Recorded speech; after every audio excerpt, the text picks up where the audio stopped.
Sveiki.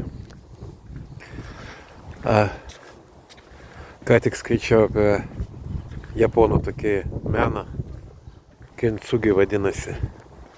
Labai įdomu yra, bet kažkaip ir asociacijų tokių kilo. Jisai apie sudužusius daiktus tenai yra. Jeigu ten pas juos sudūžta kokia nors vertinga vaza ar statulėlė ar kas nors dar, žinai, vertingas daiktas, ne? Jis yra kruopščiai nuvalomas ir suklijuojamas.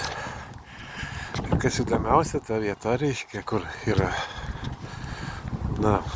dūžio vietos, ten sudažymai tos siūlės, ne? Jos yra kruopščiai paskui pažymimos laku, kuriame yra atskiestas auksas, aukso dulkės dar jame yra. Tai kaip tik ne tai, kad reiškia, nėra tokio noro paslėpti šitas siūlės, bet kaip atvirkščiai pabrėžti, kad jos ten yra. Ir jie tokį daiktą laiko daug vertingesniu, paskui reiškia, jis yra tokia įgyjęs. Tokie norai saugoti, ten tokia dvasia yra tokia, toks, įsaugotas ir pažymėta, reiškia, čia tavo dūžio vietos yra. Tai prie ko čia, tai, kad, ir žmonės mes, žinai, kai mes gyvenam, reiškia, jeigu pas mane yra kokie tai sužeidimai, dvasiniai, kažkaip tai, kokios lūžio vietos ten, gyvenime kokie tai posūkiai skaudos ar ką tai.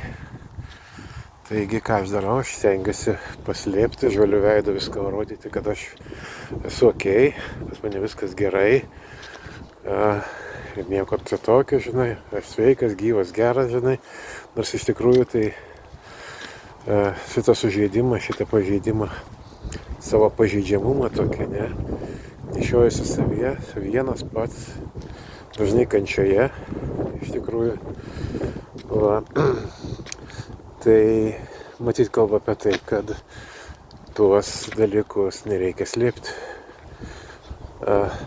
Man teko besimokant sutikti vieną žmogų, kuris, reiškia, buvo neįtikėtinas mušeika, jis visur susimuždavo visur. Tai kartais gerai, kartais visiškai, žinai, ne prie nieko jisai ten, žinai, būdavo, bet mokėjo muštis ir mušėsi. Ir jo galva buvo pilna randų, visokiausių. Tai tie randai liudija apie jo gyvenimo patirtis, kurias jisai turėjo dėl savo kalties, ne dėl savo kalties. Bet kiekvienas tas randas yra tikriausiai kaip ir žaizdos randas, sužeidimo tokia vieta, matoma. Arba kokias žmogus, kuris išgyvenęs kokį alkoholizmą ar priklausomybę nuo lošimo ar kokią dar kitą, reiškia, ir gėdingai tai slepia, žinai. Girtis to nereikia, bet ir atsižadėti šito kažkaip tai, kalbėti nekalbėti iš viso apie tai, kaip neįvykusi dalyką savo gyvenime, kad to nebuvo, nedėrėtų. Aš manau, kad, irgi žmogaus vertė irgi labai priklauso nuo jo patirties, kokią jisai patyrė, kokią jis turi patirtį gyvenime, kaip jisai priėmė, kuris buvo sužeistas iš tikrųjų. Tai irgi, žinai, labai svarbu, kad nenorėtum toliau, reiškia, su juo, nenorėtum saugotumės ar kažkaip tai, žinai, ten užgauti tas vietas.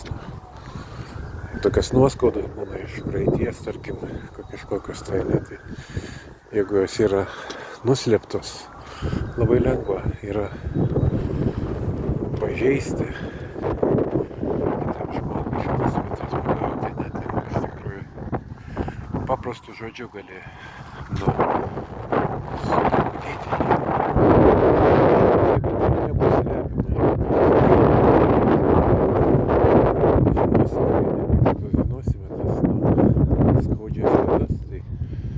Galbūt ir pasaugoti pavyks kitą nuo to tokio, jeigu yra koks nors randas ir ką mes atsargiau elgiamės su tuo žmogu, kokia sužeista ranka ar koja, padedam